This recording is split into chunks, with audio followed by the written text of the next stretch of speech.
Moses was taking care of his dad's flock, correct? And then Moses ended up taking his dad's flock to the wilderness. And eventually he ended up in Mount Sinai. And when he was in Mount Sinai, that is when he encountered an angel from a distance, right? The angel was in the bush, but obviously, Moses was amazed, but he was also a little bit confused because when the angel appeared, he was on fire, but the bush wasn't on fire, right? And then all of a sudden, as Moses, he's amazed and confused, he gets a little closer, boom, God appears and tells Moses, hey, don't stand any closer. But then he begins to have this conversation with God, right?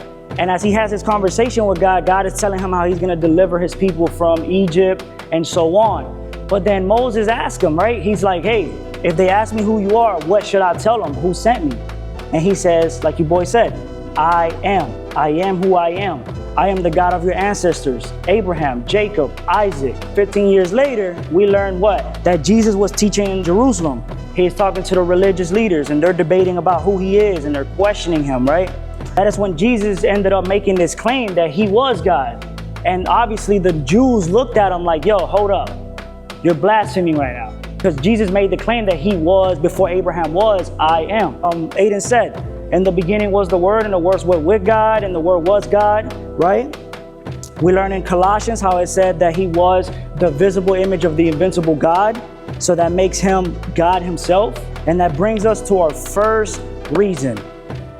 We learn that Jesus is the beginning, but Jesus is also the beginning and the end. We learn that everything was created through Jesus, by Jesus. So let's jump into Revelations 22:13.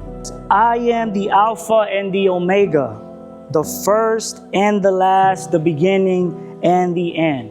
So if you guys didn't know this, Alpha and Omega is actually the first and last letters of the Greek alphabet. Alpha and Omega. Those are the first and last letters of the Greek alphabet. So Jesus is claiming that he is the author of all creation, but he is also the one who completes God's plan.